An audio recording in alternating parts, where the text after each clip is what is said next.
하나님 감사합니다. 8월에 저물어가는 이 마지막 주일 학생부 예배를 허락해 주셔서 우리 함께 학생부 예배를 한자리에서 지킬 수 있도록 은혜 베풀어 주셔서 참 감사합니다. 이 시간도 간절히 바라옵기는 성령 하나님 우리의 마음 가운데 친히 찾아와 주셔서 하나님 앞에 예배의 자리를 지킬 때에 또 함께 찬양할 때에 하나님의 생명의 말씀을 듣고 마음에 잘 심을 때에 우리의 의지, 우리의 생각, 우리의 감정 다 주님 앞에 내려놓게 하시고 성령께서 임재하시고 통치하심 가운데 하나님의 말씀을 있는 그대로 받아 누릴 수 있도록 은혜 위에 더 큰 은혜를 허락하여 주옵소서. 끝까지 함께 해주실 줄로 믿사옵고 예수님의 이름으로 간절히 기도드립니다. 아멘. 나의 사랑 너는 어렵고 참 귀하다. 어느 보석보다 귀하다. 내가 사랑스럽지 않을 때 너를 온전히 사랑하고 너와 함께하려 내가 왔노라.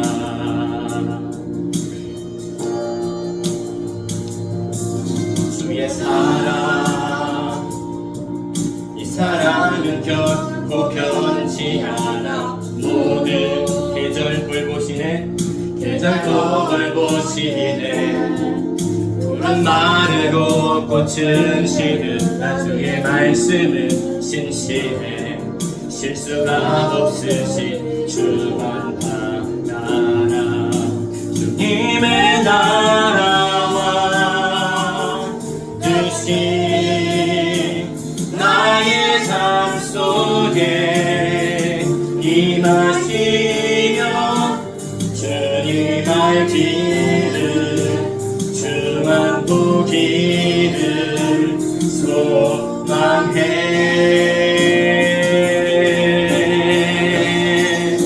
거룩히 살아갈 힘과 두려움없는 믿음 주신 나의 하나님 완전한 사랑 찬양해.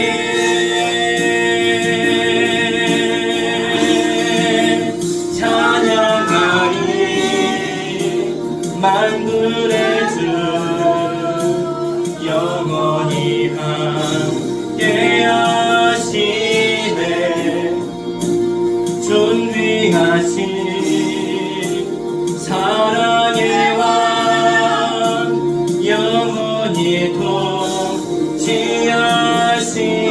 통치하시네. 찬양하리 만물의 주 영원히 함께 하시네. 존귀하신 사랑의 왕 영원히 통치하시네.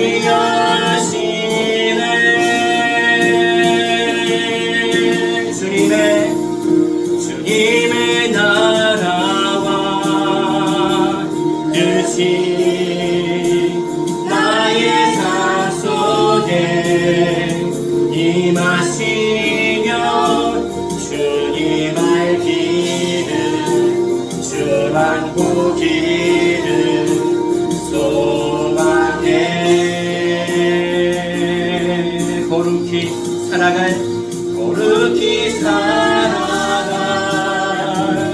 힘과 두려움없는 믿음 주신 나의 하나님 완전한 사랑 찬양해.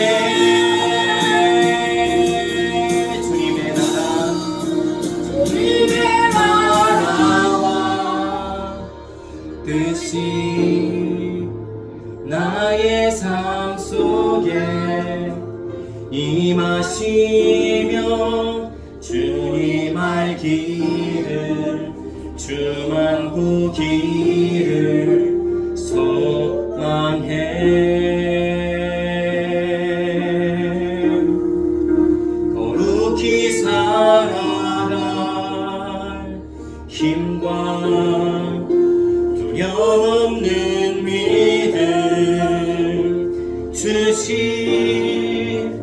나의 하나님 완전한 사랑 찬양해. 네, 오늘은 도덕법으로서의 10계명이라는 제목으로 42문부터 43문까지 함께 살펴볼게요. 먼저 하나님 말씀 볼까요? 마태복음 22장 37절로 40절입니다. 시작! 예수께서 이르시되 내 마음을 다하고 목숨을 다하고 뜻을 다하여 주 너의 하나님을 사랑하라 하셨으니 이것이 크고 첫째 되는 계명이요 둘째도 그와 같으니 내 이웃을 내 자신같이 사랑하라 하셨으니 이 두 계명이 온 율법과 선지자의 강령이니라. 아멘. 42문입니다. 10계명을 요약하면 무엇입니까? 10계명의 요약은 우리의 마음을 다하고 목숨을 다하고 뜻을 다하고 힘을 다하여 주 우리 하나님을 사랑하고 또 이웃을 자기 자신같이 사랑하라는 것입니다. 43문입니다. 10계명의 머릿말이 무엇입니까? 10계명의 머릿말은 나는 너를 애국 땅 종되었던 집에서 인도하여낸 내 하나님 여호와로라 하신 것입니다. 네, 같이 대답해 주세요. 44문입니다. 10계명의 머릿말이 우리에게 가르치는 것은 무엇입니까? 10계명의 머릿말이 우리에게 가르치는 것은 하나님께서 여호와 우리 하나님이시고 구속자이시므로 우리가 마땅히 그분의 모든 계명을 지켜야 한다는 것입니다. 아멘. 우리가 10계명을 이제 배운 친구도 있을 것이고 처음인 친구도 있을 텐데 10계명을 배우면서 가장 중요한 두 가지가 있어요. 몇 가지가 있다고요? 두 가지. 네, 10계명을 배울 때 가장 중요한 두 가지가 있는데 첫 번째는 사랑은 율법의 완성이라는 거예요. 두 번째는 인간이 바꿔 표현할게요. 죄인이 하나님의 은혜로 구원받았을 때 하나님의 계명을 지켜야 할 의무가 사라지는 게 아니라 점점 더 커진다는 사실이에요. 구원받았으니까 10계명, 율법, 나와 아무 상관이 없어가 아니라 이제는 율법을 지킬 의무가 더 커진다는 거예요. 사랑은 율법의 완성이다. 구원받은 자들은 율법, 즉 계명을 지킬 의무가 점점 커진다. 이게 우리가 10계명을 배울 때 가장 중요한 두 가지 틀입니다. 10계명은 이스라엘 백성들이 성경은 애굽, 지금은 이집트 노예 생활에서 해방된 후에 주어졌습니다. 10계명이 언제 주어졌다고요? 이스라엘 백성들이 이집트에서 해방된 후에 주어졌어요. 이 말이 무슨 말이냐? 다시 말하면 이스라엘 백성들이 10계명을 애굽에 이집트에 노예로 430년 동안 살 때 10계명을 잘 지켜서 그래 내가 너희들이 이제 노예에서 해방시켜 줄게 라고 하나님이 꺼내주신 게 아니라 하나님이 이미 애굽에서 먼저 뭐 해주시고 해방시켜 주시고 난 후에 무엇을 주셨다고요? 10계명을 주셨다는 거예요. 따라서 10계명은 하나님의 은혜로 구원받은 백성들, 이스라엘 백성들이 이집트의 노예로 있다가 하나님께서 모세를 통해 해방시켜 주셨잖아요. 이걸 영적으로 보면 구원의 사건을 말합니다. 구원이 먼저 일어났고 그 다음에 주어진 게 10계명이라는 거예요. 다시 말해서 10계명은 하나님의 은혜로 구원받은 백성들의 삶의 규칙이자 기억하고 지켜야 할 기준이기 때문에 가볍게 여겨서는 안 된다는 거예요.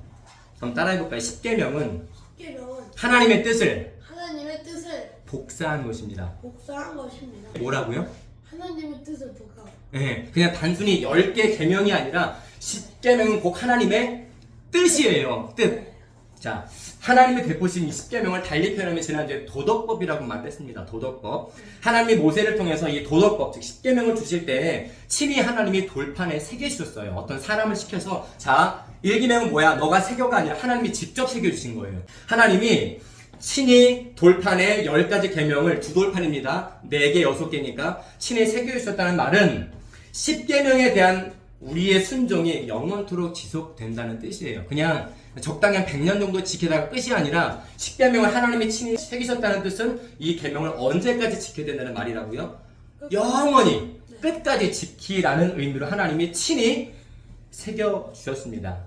자, 10계명을 받기 전에 이스라엘 백성들은 늘 자기 옷을 빨았습니다. 우리로 말하면 세탁을 했어요. 세탁을 했는데 왜 세탁을 했는가? 물론 더러워서 더러운 것을 세탁하는 의미도 있겠지만 궁극적인 의미는 더러워서 빨았다는 의미가 아니라 하나님이 이스라엘 백성들에게 날마다 거룩한 마음을 요구하셨다는 것을 상징적으로 옷을 빠는 거로 나타냈어요.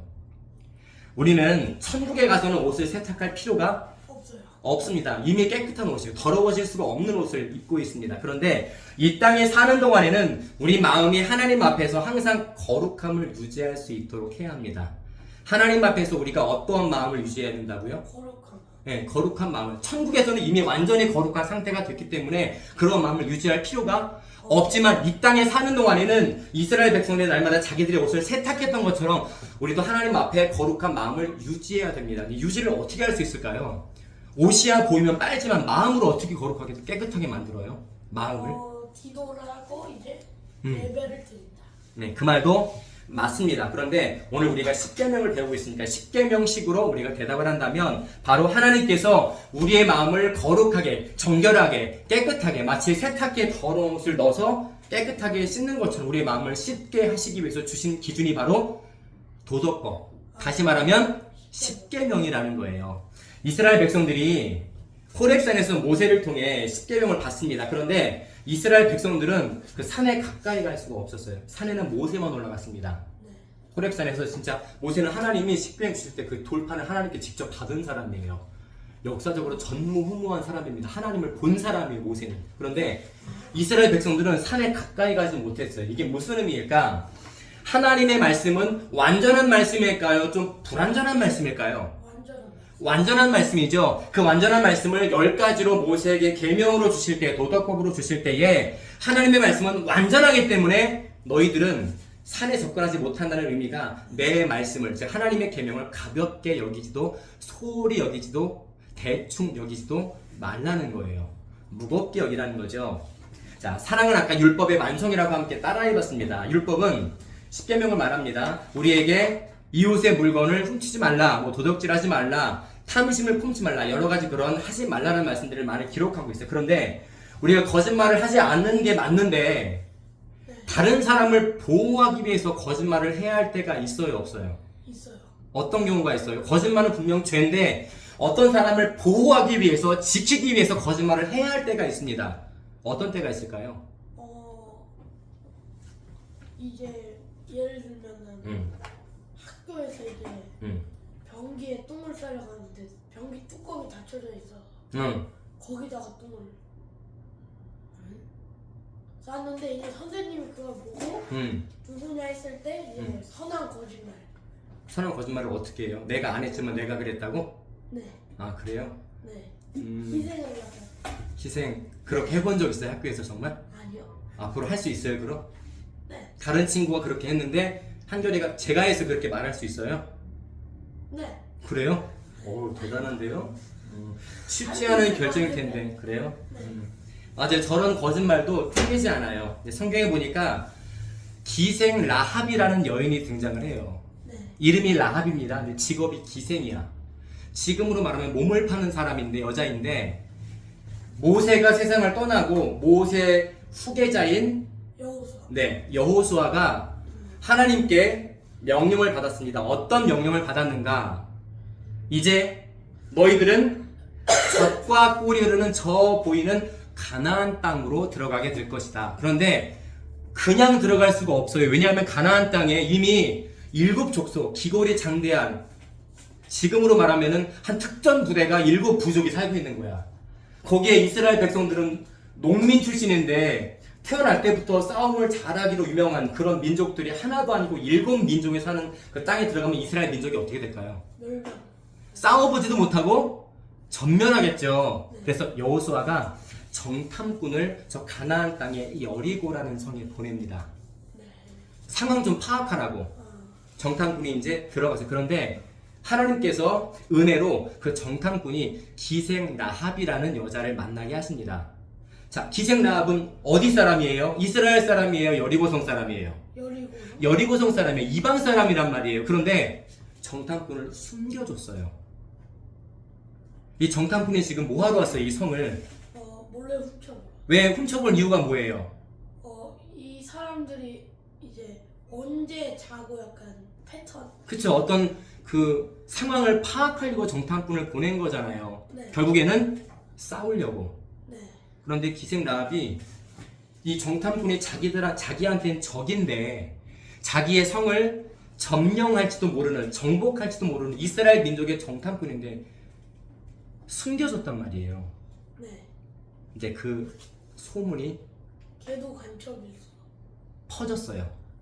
기생 라합의 집에 이스라엘 정탐꾼이 숨어 있다는 사실이 소문이 퍼졌어요. 그래서 그 소문을 듣고 사람들이 쳐들어옵니다. 기생 라합에게 물어봐요. 너네 집에 지금 정탐꾼 있지?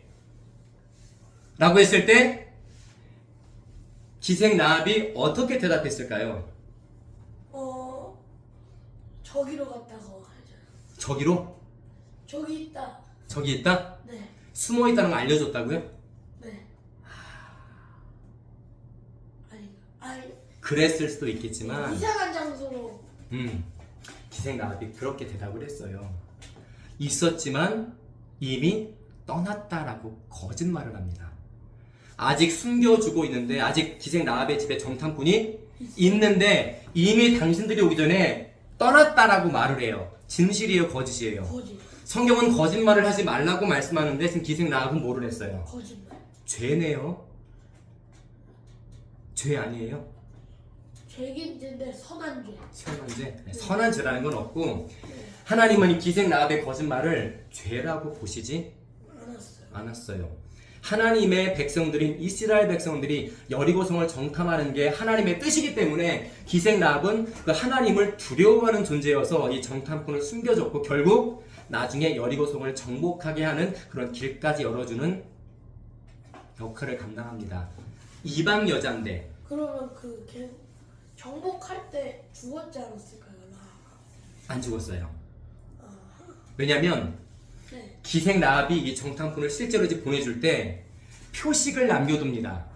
이 정탐꾼이 이제 다시 본국으로 돌아갔잖아요. 네. 다시 이제 대군이 오겠죠. 이 여리고성을 점령하려고. 군인은 아니지만, 군인 민족은 아니지만 이스라엘이 그때 올 때 기생 라합이 자기네 집에 어떤 표식을 해둘 테니 그 표식을 보고 나를 좀 죽이지 말고 꺼내줘. 살려달라. 실제로 기생 라합의 표식을 걸어두었고 나중에 이스라엘 사람들이 여리고성을 점령했을 때 표식을 보고 기생 라합과 그 집 사람 식구들을 다 살려냈어요. 보호해줬습니다. 살려줬어요. 어쨌든 사랑은 율법의 완성이라고 우리가 그랬는데 이럴 때 이 거짓말은 정탐꾼을 숨겼는데 이미 떠났다라고 말한 건 분명히 표면적으로는 거짓말이지만 하나님은 이 거짓말을 죄로 보시지 않는다는 거예요. 하나님의 말씀에 의해서 말씀과 일치하면 그게 거짓말이라 할지라도 하나님은 죄로 보시지 않는데요. 우리 주님은 마태복음 5장 17절에서 이렇게 말씀합니다. 한번 볼까요? 내가 율법이나 시작! 내가 율법이나 선지자를 폐하러 온 줄로 생각하지 말라. 폐하러 온 것이 아니요 완전하게 하려 함이라. 자, 마태복음 5장 19절도 볼게요. 시작! 그러므로 누구든지 이 계명 중에 지극히 작은 것 하나라도 버리고 또 그같이 사람을 가르치는 자는 천국에서 지극히 작다 일컬음을 받을 것이요. 아멘. 위에 말씀 보면 여기서 내가라는 말은 예수님을 말해요. 내가 율법을 우리가 알아듣기 쉽게 십계명이라고 말할게요. 내가 십계명이나 선지자를 폐하러 온 줄로 생각하지 말라. 폐하러 온 게 아니라 완전하게 하려. 이 완전하게 한 걸 기생 라합이 한 거예요. 기생 라합은 죄인입니다. 예수님 외에 이 땅의 모든 사람은 죄인이에요. 그런데 이 기생 라합이 하나님의 일에 동참한 거예요. 율법을 폐한 게 아니라 율법을 완전하게 하는 주님의 사역에 동참한 거예요. 만약에 기생 라합이 정탐꾼 보고 이 사람들이 지금 우리 성을 정복하러 왔네, 염탐하러 왔네, 여기 숨었어요 이렇게 만약에 알려줬다면 자기 목숨은 살았을 줄 알았겠지만 결국 그 여리고성은 점령당할 성이었습니다. 하나님의 능력으로. 그러면은 숨겨주지 않고 자기네 여리고성 사람들, 군인들에게 밝혔으니까 기생 라합은 곧 죽어요. 죽게 되는 거예요. 기생 라합은 하나님을 경외하는 여인이었습니다. 마태복음 5장 48절도 볼게요. 그러므로 시작! 그러므로 하늘에 계신 너희 아버지의 온전하심과 같이 너희도 온전하라. 아멘. 하나님의 말씀은 상황에 따라 달라지지가 않습니다. 이럴 땐 이렇게 했다가 저럴 땐 저렇게 하는 하나님 말씀이 상황에 따라 바뀌는 게 아니에요. 우리는 여전히 죄인이고 완전하지 않은데 왜 율법은 우리에게 완전한 순종을 요구할까? 나는 완전하게 못 지키는데. 십계명은 아까 도덕법이라고 그랬죠. 이 도덕법은 하나님을 섬기는 자들에게도 주신 것이지만 사실 모든 사람에게 주신 거예요. 우리에게만 주신 게 아니라 예수 믿지 않는, 하나님을 섬기지 않는 사람들에게도 주셨다는 거예요. 그리고 영원한 순종을 요구하고 있습니다. 그리고 그 순종을 했을 때 상급도 주님이 주신다고 말씀해요. 자, 요한복음 14장 15절 그리고 21절 말씀도 볼까요? 너희가 나를 시작! 너희가 나를 사랑하면 나의 계명을 지키리라. 나의 계명을 지키는 자라야 나를 사랑하는 자니. 아멘. 예수님은 제자들에게 오직 사랑만이 율법을 지키도록 이끈다고 말씀하셨어요. 그래, 10가지 계명 4개, 6개 있으니까 한번 지켜봐야지. 그런데 아무리 해도 지켜지지가 않아요. 예수님은 율법을 지킬 수 있는 그 동력을 말씀해 주셨습니다. 차가 아무리 겉으로 볼 때, 야, 저 차 되게 좋겠다, 되게 비싸겠다, 멋지다. 아무리 그래도 엔진이 없으면 차가 가요, 안 가요? 안 가요. 안 가죠? 네. 바퀴가 아무리 막 진짜 바퀴 한 짝에 100만 원짜리야. 핸들이 1000만 원짜리야. 유리 하나 1억짜리야. 그런데 엔진이 없어. 그럼 차가 가요, 안 가요? 안 가요. 아무리 밟아도, 안 가요. 기름을 꽉 채워도 안 가요. 아니, 그 핵심이 뭐가 없으니까? 엔진. 엔진이 없으니까. 10계명을, 즉 10가지 계명을 지키는 동력, 엔진은 내 수고도, 내 의지도, 내 경험도, 내 생각도 아니라 주님은 말씀합니다. 오직 사랑만이 율법을 지키게 하는 동력이다. 엔진이다. 제자들에게 말씀하셨고 지금 오늘 목사님과 여러분에게 동일하게 말씀하고 계시는 거예요. 사랑은 율법의 테두리를 벗어나지 않습니다.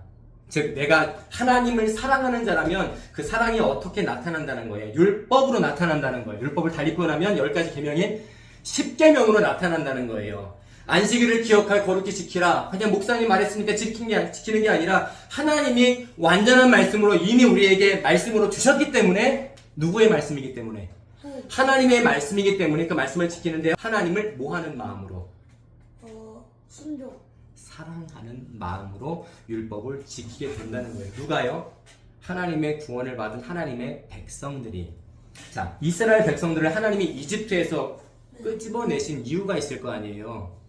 여러분, 4년 3개월도 아니고 430년 동안 이집트에 노예로 살았습니다. 지금이야 노예 개념이 없지만 그때 노예면 막 소나 끄는 수레를 사람이 끌고 또 사람이 들 수 없는 돌을 옮겨서 막 뭐 피라미드 막 이런 거 쌓고 막 그랬던 시대예요. 그게 4년 3개월이 아니라 43년이 아니라 430년 동안 우리 할아버지도 노예, 아버지도 노예, 아들도 노예, 내 아들도 노예야. 그 삶이 행복했을까요? 아니요. 어떤 마음으로 가득했을까? 제발 이 생활 좀 벗어나고 싶다. 벗어났으면 좋겠다. 끝내고 싶다. 해방되고 싶다. 드디어 그들의 부르짖음이 하나님께 들렸어요. 그래서 하나님이 이스라엘 백성들을 모세라는 지도자를 통해서 애굽에서, 이집트에서 끄집어내셨는데 왜 끄집어내셨는가?